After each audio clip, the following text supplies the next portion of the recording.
বিশ্ববিদ্যালয় ছাত্রলীগ একটি গান লিখেছি।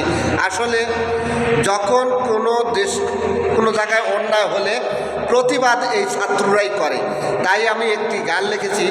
মানে আবিদের যে আশা আকাঙ্ক্ষা, এদের সকল যেন তাকে ধরে রাখতে পারে এই নিয়ে। অন্যায়ের বিরুদ্ধে করবে প্রতিবাদ, ওই আমার